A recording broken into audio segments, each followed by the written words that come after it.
It's my buddy Kobe. Not bad. All right, we're just gonna rip and do it live. It's just the best way to go. All right, I think I have it set. Check your Facebook. So I'm gonna get a water and grab my iPad.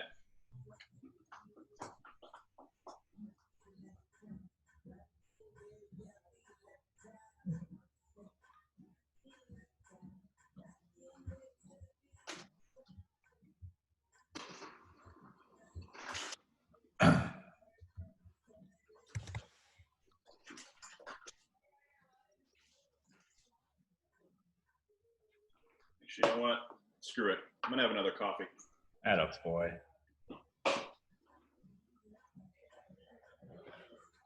You're not an iced coffee guy, are you?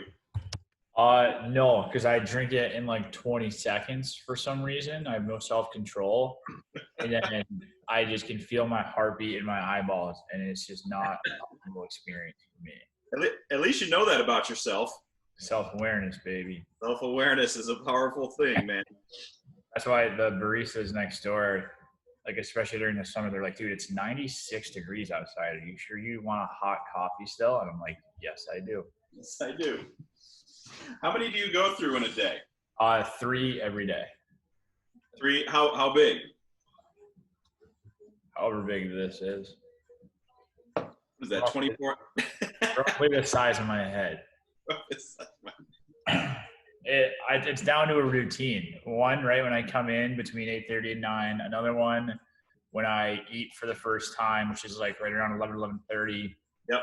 And then the third one is between like 3:30 and 4 o'clock when I am just running out of juice. Like they just know. I haven't actually ordered anything next door in like 3.5 years. I just walk in and they know which visit it is.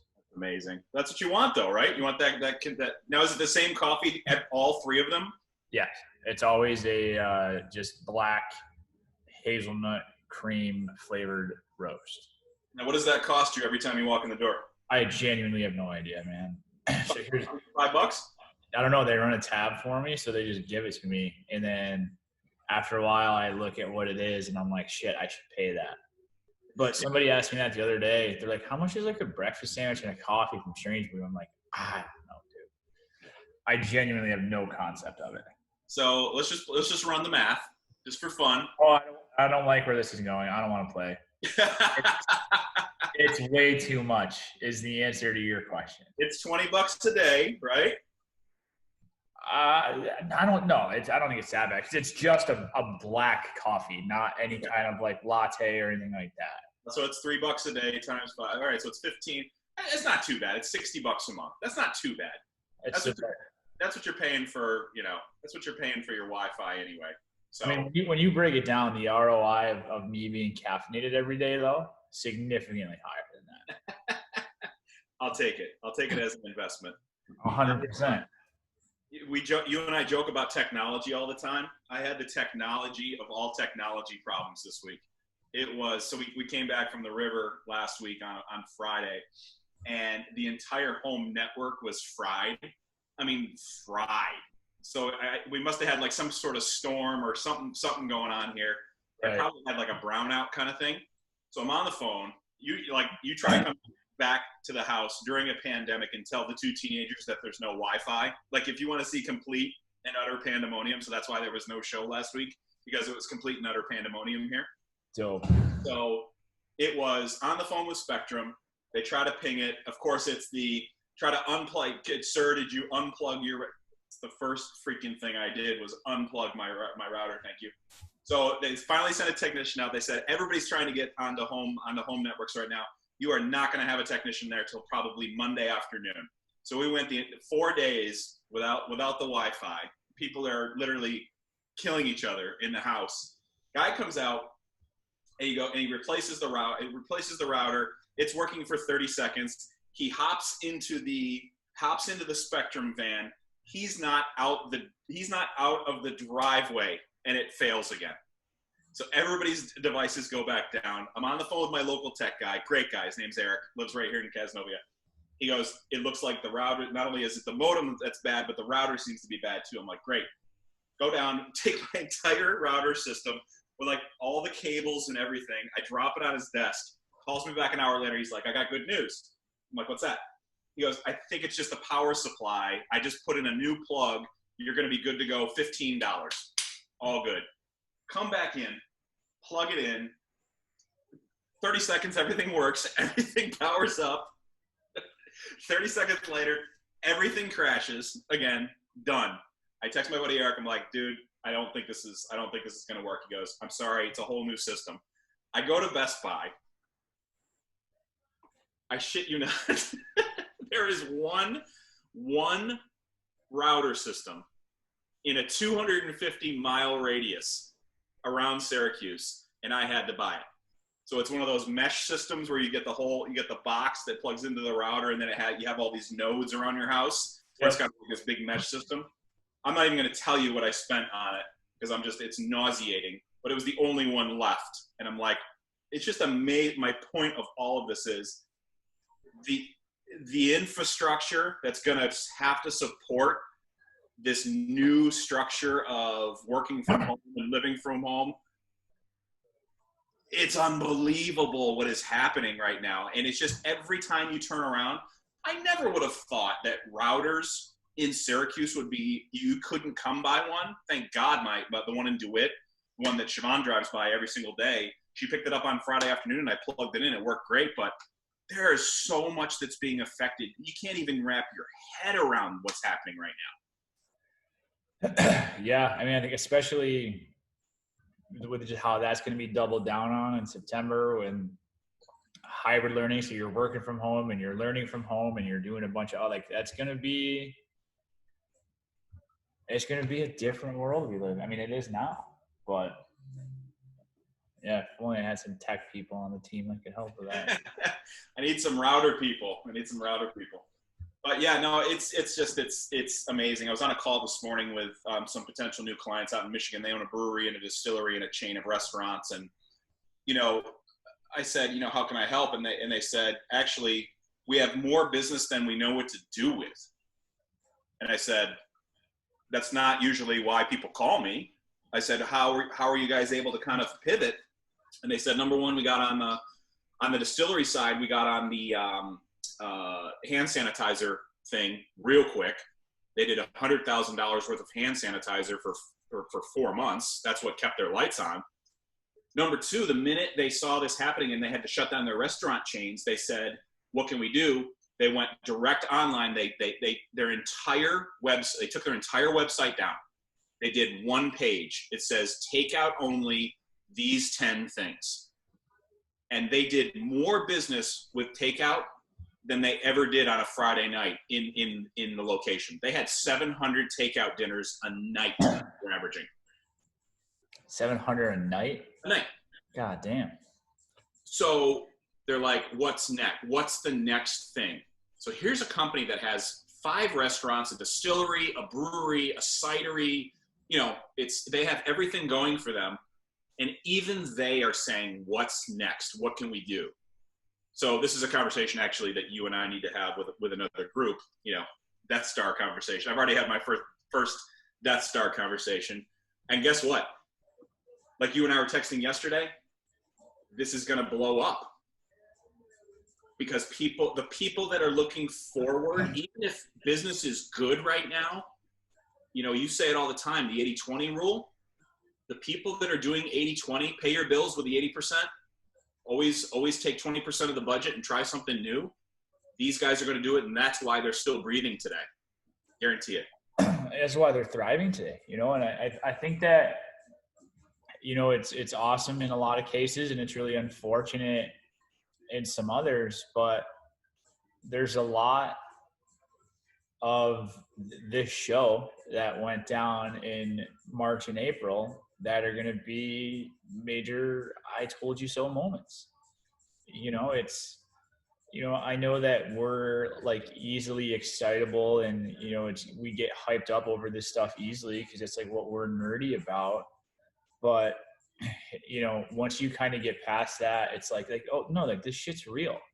Like that's, it's here now. And if you're not prepared for it, you're going to get left behind. You just are. And I had some very blunt conversations this week with look, like a lot of us are in, varying degrees of having to change what we do and how we do it, but we're all there. And the handfuls of people that are just throwing their hands up, and it's like, well, COVID's doing this to everybody. This is nothing we can do about it. And I'm just like, what the fuck are you talking about? Mm-hmm. Like, are you not, like, everybody's like in it, like, these are not problems that everybody has. Everybody else looked at them and they're like, okay, how do we do this differently? And I'm glad you told that story to start, because sometimes, as business owners, we're guilty of talking ourselves into thinking that we're bigger deals than we are, or that, we're bigger companies than we are, and we can't be flexible and we can't change and we can't adapt. But like, that's a great example. A full, chain of restaurants, distillery, brewery, they found a way, find me a restaurant owner that wouldn't kill to do 700 takeout dinners a night. I couldn't believe it when they told me that number. I was like, 700? He goes, yeah, 700. They had to stop delivery after 2 days because it was too much. He goes, we would have had to have FedEx or Amazon starting to do our deliveries. He goes, we couldn't do it. We actually backed off because we couldn't do it. That's crazy. It was incredible. I love that story, and that's why I wanted to start with that. And I praised the guy. I said, at least you're owning, this is a guy that has been extremely successful in other industries and got into the hospitality industry, which a lot of times doesn't work out well because they try to bring other methodologies from other industries or or different pillars of business into hospitality. But this guy brought an open mind, and he's got a big checkbook, it sounds like, which always helps, but it's not always the best thing. He just brought an open mind. He let his people run his place, and somebody came to him and said, we need to do takeout. I was like, great. So his head brewmaster called me, and he goes, we need to know what's next. And I started to tell him what's next. And the direction of the call went completely different. We were talking about, doing some other canned beverages and that kind of expanding their revenue based on an expanded portfolio. But by the end, we were like, I was talking, I almost channeled you. I was like, wait a minute, because they want to launch into Ohio. So they're in Michigan, they're in Grand Rapids, Michigan right now. They want to launch into like Ohio, like Columbus, Ohio, that area. He goes, how can a brand that has zero street cred, was the word they use, zero street cred in Ohio, how could we target audiences in Columbus, Ohio? And it was so funny. I was channeling you. I'm like, you would have loved this. I go, easy. What does your audience look like now? And I'm not kidding. There was 4 seconds of silence. And the CFO goes, well, that's an uncomfortable pin drop. I'm like, if Adam was on this call, his head would have just split into 3. I'm like, so you don't know what your audience looks like right now? And I'm like, I wish I was on, because there's 3 guys all kind of huddled around one phone. I was on the speakerphone, and I just wish I was sitting in the room just so they all had the look of fear on their eyes. But it was just, the reason I tell that story is it's such a huge, even a chain restaurants and a very, very successful business still isn't doing the data collection about their own customers that you need. I mean, why, in your opinion, I know why it's important, but in your opinion, why is that so important to have that data about your current customers? Well, it's just like everything, right? Like the data and how that's going to feed the strategy and how that's going to feed your content and your campaigns and everything. It's just maximizing the tools that exist today. And I think that's the biggest problem, is that people just don't know what they don't know, and they don't even know what is possible. Right. Like the fact that a company and a lot of times it's great because it's kind of bonus, right? We're like, if you're having this much success without that stuff, like imagine what you could do with it.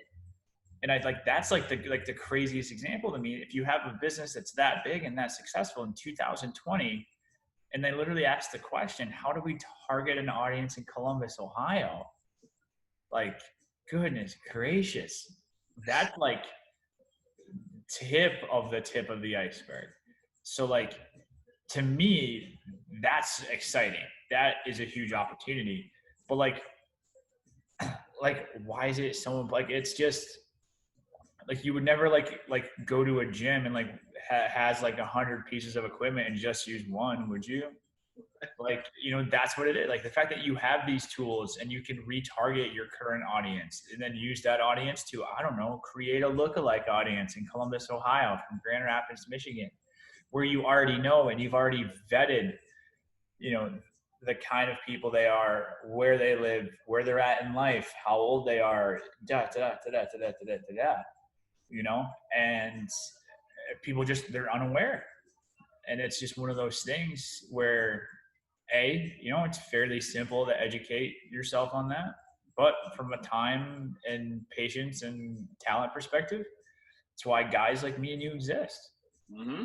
You know what I mean? I had a call yesterday and this morning where literally just KBL Sales Pitch 101, just straight up walked them through exactly what we do.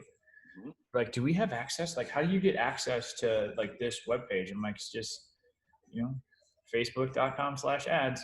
That's it. How do you do that? It's magic. And they're like, so we can do all this? And I'm like, yep, you sure can. Sure can. And they literally asked me, I had a great line. They asked me, so what's stopping, like, cause they have a whole marketing team in-house. And they're like, so like, what's stopping like Mary from just doing this? And I'm like, just the things that have stopped her for the last 15 years. But like, and like, that's one of those things. Like, when people see it, and that's where like, I'm trying to stay mellow today just because it's been a very fast-paced couple of weeks, but like, that's one of the reasons that we've had such a fucking Looney Tune 3 weeks here. Like, like, I've talked to you offline about it, but like, it's just been crazy because all of this stuff is hitting now. And like, you break it down in a time where like your stuff has to work, either because you have to maximize your dollar or you have to like get to the point where you can keep the lights on or anything like that. Like, you can't be fucking around with $7,000 billboards or $5,000 radio commercials or stuff like that. Like, you just can't waste your money. Yep. So when you can sit down with somebody and say like, hey, here's what we're going to do. We're going to get to know you in the business. We're going to figure out the goals that you got to get to. And then we're going to write you campaigns that are going to help us get there. And when you can put that down in front of somebody and say, this is what we're going to do, this is what it's going to cost, let's go. Let's go. If you look at the cost as a binary number, you're shortchanging yourself because you're not taking into. You almost need to look at it as a separate P&L, a separate, almost a separate balance sheet. What is my return on investment, both now, 3 months from now, 12 months from now? What is that return on investment that and that's what it is. That's why I use that term. It's an investment. It's not a cost. It's not a utility. It's not your Wi-Fi bill. You don't get, it's not you're turning the lights on. It is an investment. And that's why it's important to look at it that way. And it's the 80-20. Mary's in marketing, but, oh yeah, Mary handles payroll too. And Mary orders toilet paper too. And Mary does this too, but she does marketing. It's the same conversation I had this morning. I go, who's the marketing department on this team? And it was like the CFO. Yeah.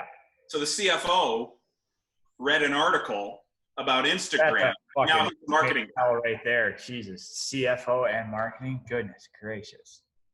It was the most friction that I think I've ever heard when it comes to who's the marketing guy. It was crazy.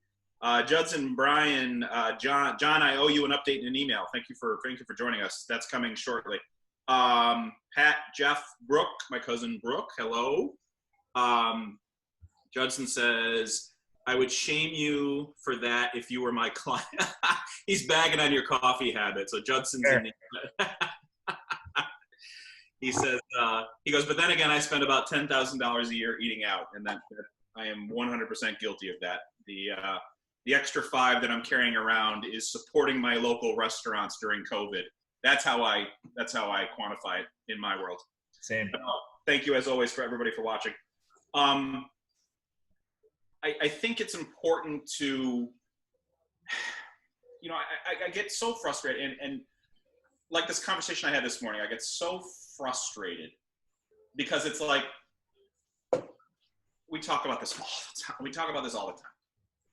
Taking something away from something else on your priority list, if you want to do something better, if you want to improve your business, if you want to improve your it's you say it all the time. If you want to get in shape, you stop binge watching The Office for the 9th time, and you go on a walk, or you hop on the treadmill while watching The Office. You can still have those two types of things, but it's the constant complaining that I don't know why I have less and less of a temperament for it as I get older, and maybe that's what it is. Maybe it's I have less time as I get older.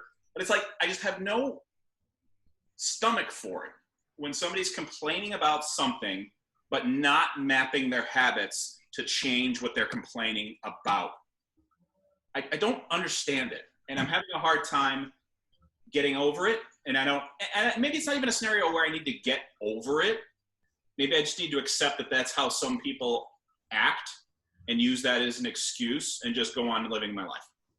Well, I think the big thing with it is, so you have to look at it like at two levels, because it's just not something you and I do. And like, we're weird. And like, I understand, like, we're wired differently, but like, you and I look at the world in very similar ways. And when you break it down, it's just a fucking waste of time and a waste of energy. That's all it is. Listen, I'm 100% on board. Sometimes you just need to vent and get it out. I understand that. Me and you do that. Mm-hmm. But we do it once a quarter, and I think that's the thing. And I think that when you get, I'm going to humble brag for a little bit here. When you get to the point where you're at, where by most people's accounts, you have a good amount of life success going for you right now, family-wise, life-wise, career-wise. And I think you get to that point and you realize that you got there by not going down that road. And it just amplifies the difference in just what a waste of time complaining is in general. So I think that that's just a reaction of just like pushing that away, right? Mm-hmm. Granted, sometimes there's people like in your life, like, family, close friends, whatever. And like, that's just how they roll. So you got to put up with it because you're being a good friend too. Yep. But, and I think the other thing is it just shows you who's winning players and who's losing players. And it's been a big fucking focus for me. Like these last 2 months, especially, like I'm just not wasting time on losing players, professionally, personally, the whole nine, and like the big thing for us is that like, we got to stop treating everybody the same. Like we're not, so it's just one of those things where like, I don't know. I think it helps you get more particular with who you give your time and your energy to. And like, especially for us and like specifically in your case, like your time is your asset. That's what you're selling. That's what you're making a living on. So like, why would you waste that where you're going to have a 30-minute call that should have been 8 minutes because somebody spent 22 minutes complaining about COVID or this or that, the other thing, especially when they have 8 ideas you gave them in their back pocket on how to respond to it and they haven't acted on any of that. Right. It's just like, okay. Like that's where like that's why we've put so much of a focus on establishing ROI goals, setting expectations, setting out campaign ideas. One of the best things that we ever did is when we write out our campaign roadmap for people, every idea and campaign idea is mapped out with action items. Hey, here's what KBL has to do to make these happen. Hey, here's what we need from you every month to make these happen. Mm-hmm. When we launch, we're like, okay, is this cool? Every month you're going to send X. Yep. Okay, cool. Okay. Cause this is a big part of it. And then that way, when they don't send it for 3 months, it's like, guys, we talked about this, and then we can't complain that, this initiative isn't working or this revenue stream isn't where it should be. Well, yeah, because we fucking planned this 4 months ago and we set this level of expectation, remember? Yep. How do you know when it's time? Well, how do I want to ask this? How do you know when somebody is underperforming on their end? Do you call them out immediately? Do you give, is it a 3-strike thing for you? When do you walk away? Like how has that evolved? Because you guys are having a huge amount of success as well. How do you know when to walk away, either before you sign on a deal because you kind of get that vibe, or even more importantly, how do you potentially do it midstream? So I think the big thing for me is that with us and what we do, it's ultimately the client's world and we're just living in it. You know, so at the end of the day, we can map everything out, we can set expectations, but like if that client is like underperforming in any way on like deliverables for us, or even just a lot of times it's just communication. Like we can't work on shit we don't know what's happening. Yep. But I think if they're underperforming and like they just continue to acknowledge it and it's like documented that that's there, like it's tough. Like I have people that for years have underperformed in communicating stuff with us, but it's documented that that's the hang up there. It's documented that that's what's holding us back. But like, they're still writing that check every month, you know? So it's hard, you know, when you get into situations where it does come back on us, where maybe it's insinuated that we're underperforming because of a KVL issue and it's not, I tend to get a little fired up. Sure. In those conversations. And that's when you have to have the like, hey, we're not doing this. Like we're fixing it or we're out. Mm-hmm. I don't know. I think everything's kind of a case by case basis, but you know, that's just, we're kind of like mapping that out. Like ultimately, if a client wants to underperform there and that's just going to be kind of how that rolls, like there's not much I can do about that. Right. You know, but like that's the other thing. Like we've had very blunt conversations these last couple months, you know, where it's just like this isn't going to work. I don't want to waste our time. I don't want to waste your money. So either let's figure it out or let's not. Yeah. You know, and then from there you just have to kind of have grown up conversations about what's going to make sense going forward and what isn't. No. How do you, you know, it's funny. I was talking with a friend of mine who's very like-minded of you and I. I'll protect his name. And we talked a lot about disconnecting at the end of the day, which is one of the hardest things for guys like you and I to do, or invested entrepreneurs like us. And one of the things he was talking about was he actually has a physical cue. He actually will like take his contacts out and put his glasses on, you know, like he's Clark Kent. Awesome. And that's his physical cue to downshift and say, you're done for the day.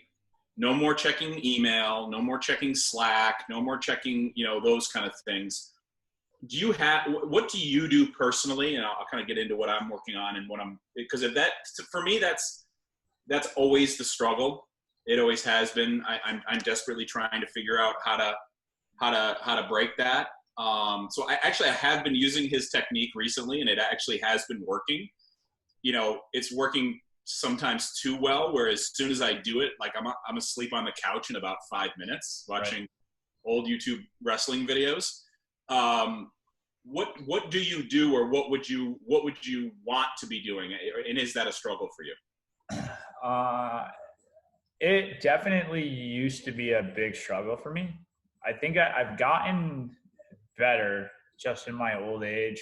You know, I'm gonna be the ripe old age of 32 tomorrow. So like, you know, I'm up there now. I'm, you know, a little older, a little wiser. And so I think I have a little bit better handle on it. For me, it's just getting out of here. Okay. You know, if I don't know how many hours a week I'm here, but like it's a lot. But, you know, for the most part, if I get out of here, I'm out. You know, that's kind of where like the lake's been huge this summer. Like when I'm down there, like I don't give a fuck about anything. Mm-hmm. You know, I have like very little cell service, or even if I wanted to do anything, I can't. You know, and it's just one of those things where I think with it, like my perspectives just got a lot better. Mm-hmm. You know, which I remember one of the earliest shows we did, I talked about this, where like,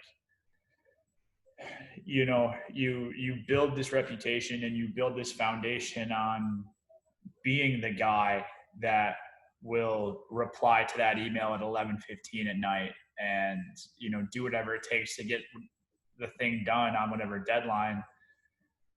And there's a time in your life and in your career and in your business where that makes a lot of sense, and you almost kind of have to do that, you know. And then there's times when you got to kind of take a step back from that, which is tough because it's scary, because you don't want to get soft, you don't want to get lackadaisical, you don't want to have people think that you're not as invested as before. But for me, that 8 p.m. rule has been big.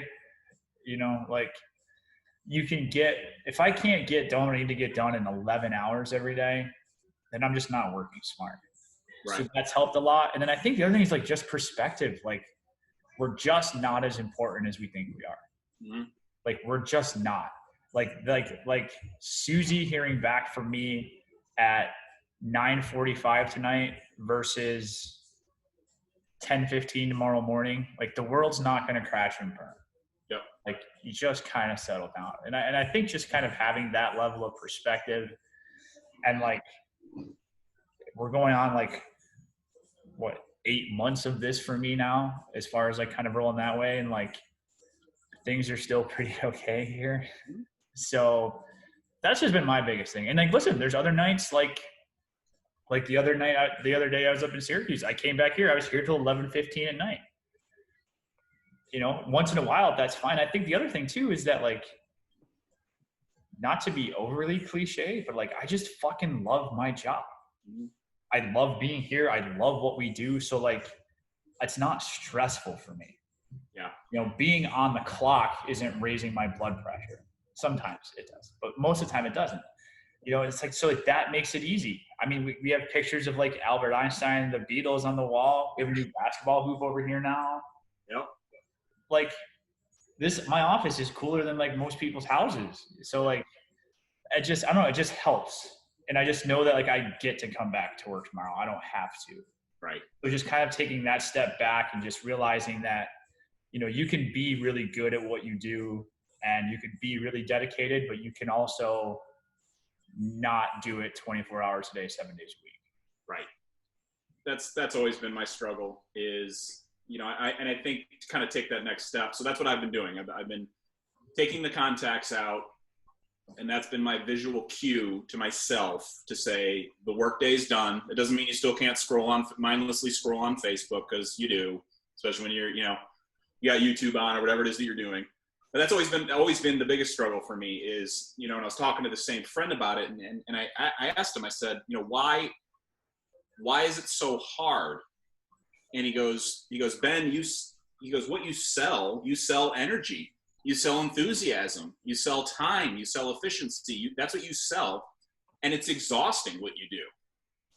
You know, I mean, you know me better than most people. When I get in the flow, it's scary. It's kind of scary, like how laser focused I can get when I'm in the flow on a call with a client or vibing with somebody. Like it's scary, and it's actually, I guess there's a book called The Flow that I do want to read. I want to start reading more when I put my glasses on. There's a whole thing I want to start doing. Anyway, my point is this: I continue to do that, and it's starting to work for me. It's you know, I'm like the Titanic. I pivot very slowly when it comes to stuff like this. The other thing I'm doing is, obviously, I'm in the kitchen right now. We're going through a whole house renovation right now, so we are.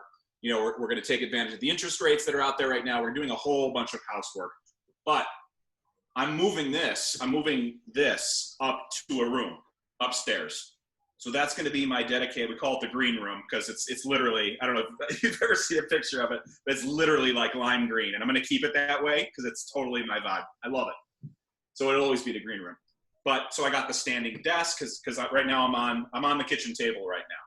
So I'm gonna get the standing desk, like I got the chair, I got the whole thing. I'm gonna put my merch, you know, put my merch behind me. I'm gonna put all my flags. I'm gonna start cutting out my kids' old jerseys that say Riley on the back of them. I'm gonna frame those. I'm gonna put them up there. And I think I think what I'm going to do is, for you, the office is that. I think that room is going to become that for me. Like the moment I walk out of that room, I think that's going to give me the permission to say, it's over. It's over. So I'm going to try to take your lead on that. I really, really like that, because I always blur the lines. And that's been my biggest kryptonite my entire career, is that I love the work. I'm so lucky to do what I do that it almost becomes the escape for me to get back into it. And it's like, wait a minute, no, you need to be, you're on the boat. You need to be, and that's the same thing for me. Like when I'm on the water or on the boat or something, that's why we spend so much time there. It is like mind eraser. It is gone for me. So I love that. So I need to find another trigger during the winter season and all those things. So that's my goal for this next week. I think we're doing it this weekend. We're moving all of our stuff up there, and that's going to be it for me. Yeah. I mean, I think that it's, you just got to figure out what it is. It's going to be different for everybody, and I'm, 7 years into this, and I'm just kind of finding out something that works, but I think that that's kind of the big thing. And, it's going to be a big thing for a lot of people on whatever their work setup looks like. I can't work from home. I can't do it. I just mentally, that switch never gets turned on. I can't do it. Everyone's like, why do you pay for an office that's 62 yards away from your apartment? Because I can't do it. Like, I know that about myself. Mm-hmm. So like, and like that's worked for me. So like, I think that that's something that just everyone's got to figure out. And you just got to kind of realize, like, basically anything that you can do to be at like 100% of your efficiency in what you're doing at all times, I think you should do that. Yep. Like I was talking with Dave about it yesterday.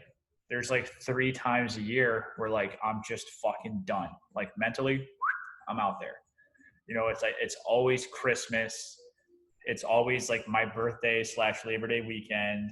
And then it's, sometime like in between there where like, I just like, it's weird. Like I'm a bear who like has to hibernate. I just know.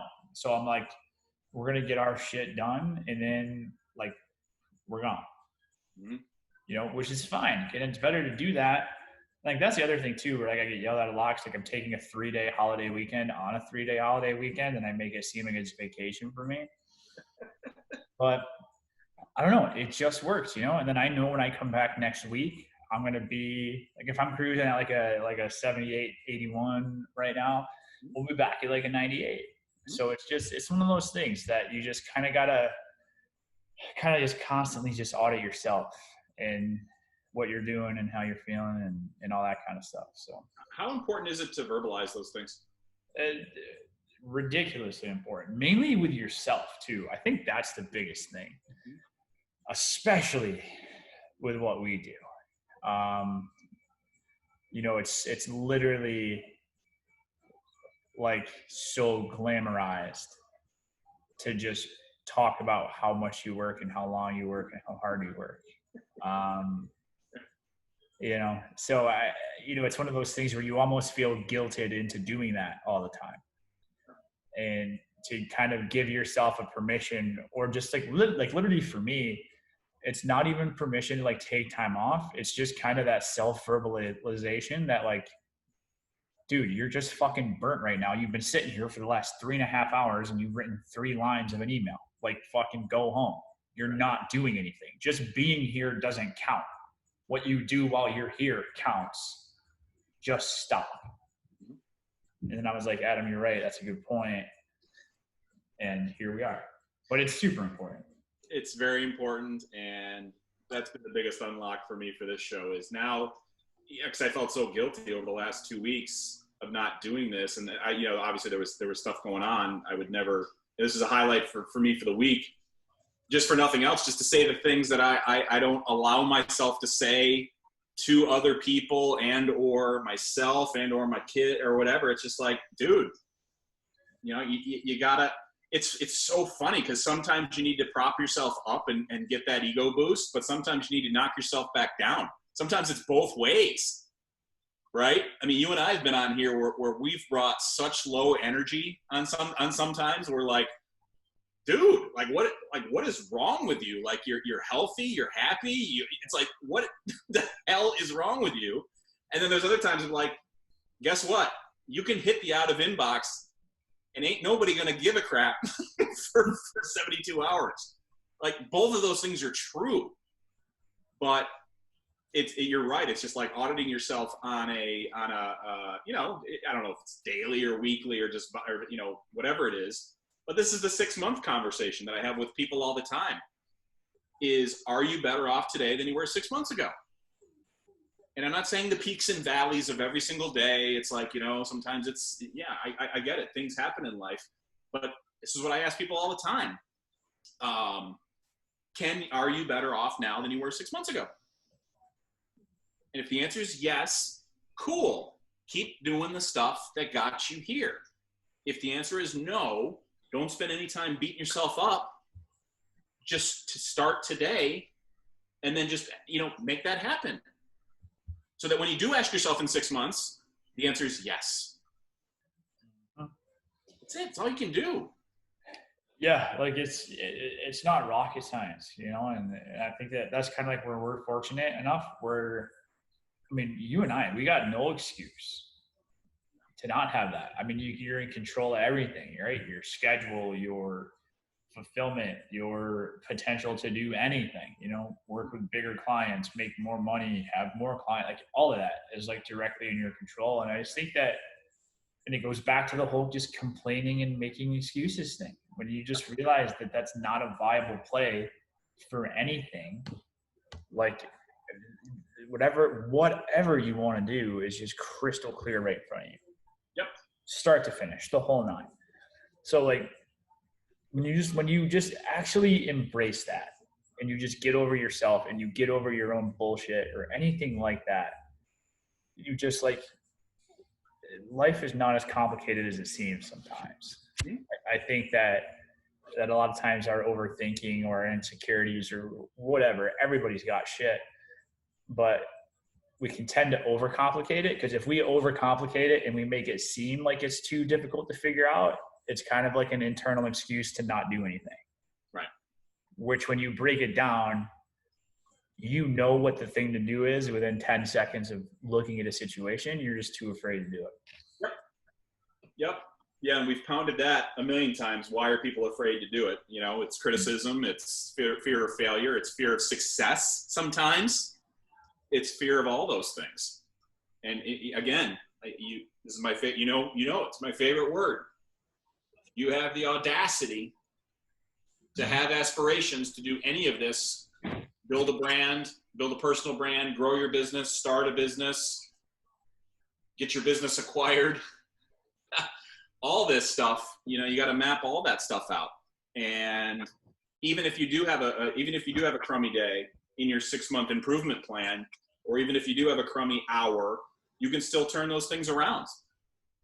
And as long as your overall mapping strategy, and that's why it's so important, you say this more than I do, it's so important to have that mapped out strategy that even if you do stub your toe, you can get right back on plan. You know, we all have those things that happen to us. I had a really crummy day. I forgot what day it was, Tuesday or something this week. I'm just you know, it's just one of those days where the stars just could not align. No matter, like every time I picked up the phone, something crummier happened. Yep. I'm like, maybe I'm the problem today, you know, like maybe I'm just doing a really crummy job today. But then I had 2 or 3 more calls at the end of the day, and I'm like, no, it all can't turn up. You know, you can't have a royal flush every single time. It's just impossible. Mm-hmm. That's why they call it gambling. You know, it's like you can't, but you have to just keep grinding and understand that as long as the overall plan is in place, it's going to be okay. Even if you execute 65% of the plan, if the plan is good, 65% is better than 35% of a crummy plan. Yeah. I mean, like, it's just, and that's where like perspective comes in. Like, you know, like Mike Trout makes outs 70% of the time. Like Peyton Manning has had to punt the ball before. Like you know, it's not a touchdown. It's not a home run every time. Yeah. You know, but you realize like over the course of a season or over the course of a career, over the course of life, like if you can just approach it with that perspective, and then especially like in our case, you approach it with that perspective and the just fucking knowledge that like I'm in control of all this, start to finish. Like we had a very blunt conversation with a client this week where, you know, there were issues in house, and like this is like a, you know, client and like a friend of mine, and he's like, this person's fucking, I'm like, listen, man, honestly, this is your fucking fault. All of it. Every decision in this building you either made or you empowered the person that did it. And the faster that you embrace that and then you look at how do I fix it, the better this is all going to be. Like that's just, you know, when you sign up to do this, that's what you're signing up for. Yep. I talk about it here all the time. Everything that goes wrong here, everything, all of it, my fault. You know, it's either something that I did directly or something that I didn't teach our team to do, or more importantly, teach our team why it's important to do it. Anything like that, like it's all me. So then that makes those bad days so much easier to deal with. Cause like, yeah, like, and like, listen, it's not all marshmallows and rainbows every day. Sometimes you're just in a shitty mood because you have a shitty day. Like, okay, fine, but like, don't carry that with you. Right. And the faster that you can just stop and be, okay, why did I have a shitty day today? Oh, this client's being a dick because we didn't do a good job setting expectations. Okay, here's how we're going to fix that. And then like, that's like for me, anytime that I start feeling that way, I just instantly stop and I make my to-do list in Trello on everything I have to do to fix it. And then if I catch myself kind of spacing or getting frustrated or whatever, I just stop what I'm doing and I go right to that to-do list. Yep. Like it happened 2 weeks ago. I just felt like our output and our energy was just like sloppy. And then I looked around and like our office was sloppy. Just from COVID and all that, like it hadn't been up to speed. There were boxes of stuff everywhere. So I stopped. I shut my computer. I went to CVS. I bought everything I needed to clean this office and I fucking cleaned it for 2.5 hours till 11 o'clock. And then we've had the best 3 weeks that we've ever had since then. Oh. Just because mentality's changed. Amazing. Amazing. I know. Our last call for questions, Facebook, Instagram. Thank you again, as always, everybody watching. There really was no plan for this show, like there always is no plan for this show. And this one kind of turned into venting and frustration and talking about complaining and kind of big picture. I'd call it kind of a 30,000 foot view show. And that's okay, because this time of year is funny to me, you know, especially this year. In a typical year, it would be, you know, back to school shopping and it would be people cramming in the last minute vacation, and there'd be a lot of out of inbox stuff. And I think there's still some of that, but I think, at least in my world, people's anxieties are going back up. And they're going back up naturally because they're worried about what school's going to look like. They're going to worry about what the home office is going to look like. They're going to worry about kids coming back home from school in case that happens. I mean, our kids are going back to school full time here in Cazenovia, and I know we're the exception. We're not the rule. I mean, there are very real issues where people are going to be going to school 2 days a week, which is the worst possible thing, in my opinion. It screws up school life. It screws up home life. And I think for me, in terms of a 30,000 foot view, it's like, it's giving yourself permission to feel that anxiety, but also being empathetic that everybody else has that same anxiety too. And I think that's super, super important about mapping out your own plan, making sure that, you know, your stuff is taken care of, but then also understanding that everybody else is going through the same process right now. And they're going through that same process of trying to figure out what the next 4 weeks look like, and then what the next 4 months look like. And then understanding that whatever the outcome is in your situation or other people's situation, having that empathy is going to be so important, because, and that's why I asked that question about verbalization. That's why that's so important, because chances are you're not going through anything, you're going through something else that somebody else is going through as well. And just picking up the phone or having that conversation and saying, hey, everything cool? Do you want to talk about this? Do you not want to talk about this? Because some people don't want to talk about it. And I think it's going to be super important as we go through these next 2 weeks of what school and home and work and working from home and home offices and bandwidth issues and network crashes and all of those things. That's been my response to a lot of clients this week. I'm sorry, my network crashed this week. Like, it was a huge issue for me. It took me probably 2.5 days to get it rectified. And that was a pain in the ass. But I was human with my clients to say, listen, response time's awful this week. I'm sorry. Here's what's going on. And here's what's going on in my life. Quit spilling your coffee on your computer. Oh, I had to get the charger. I'm about to die. We're good. I converted. But for me, that's what I'm going to work on these next 2 weeks, especially leading up to Labor Day, is next week's going to be, I think next week's going to be tough for a lot of people. I think mentally, physically, capability-wise, I still think there's going to be people that are still cramming in that last-minute vacation. So that's my takeaway for next week. 100%. And I think that's just the big thing. Like we're already taught. I mean, we've been talking about it with clients forever. Like look at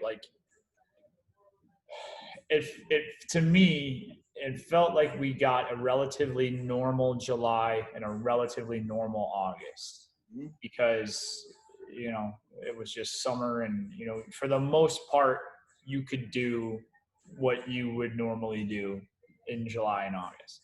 Yep. And that's what we've been building strategies around for our clients. We're September's not going to be that. We still don't know exactly what it's going to be, but it's not going to be what September normally is. Right. So I think that's kind of a very big thing. And we were talking about yesterday, even just like with us, this has felt like the last week of August. The amount of out of office emails I've gotten, insane. Right. And it's fine. And that's where I've learned for myself and for this place, to kind of downshift there. Yep. That's one of those situations where you can go full speed all you want, but if the rest of the world that you have to work with, your job isn't, there's only so much that you can do there. Yep. So I think it's going to be a big thing. The same way that we talk about just verbalizing stuff with yourself, I think just verbalizing stuff, period. Just very specifically in our end, having clients messages being like, hey guys, we get it, and trying to find a way to help with that. And just with the people, our clients as people, same thing. We have clients that are, like you, they have kids that are going back to school, maybe,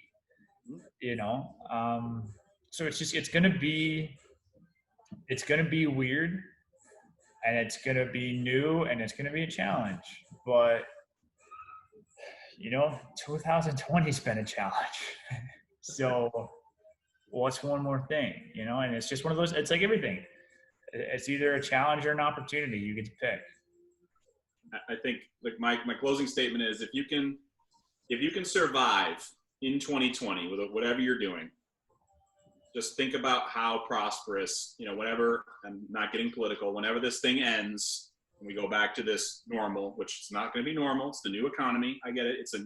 It's a new style of economy. It's just another chapter. It's another chapter of this same economy. It just keeps shifting. It's the same thing as 01. It's the same thing as 08. It's the same thing as 09. Now it's 2020. 2020 is just going to be part of that chapter. So this is just, whether it be hibernation mode or survival mode or whatever, the fight or flight that you're going through right now. For me, it's survive. It's like the NCAA tournament, survive and advance. Survive and advance. I mean, that's what 2020 for me is going to be. Survive and advance. And the moment we turn the calendar, hopefully if that's where it is, then that's when you pour the jet fuel on. And that's when these next 6 months that you're trying stuff. And if you're thriving, still look to what's next.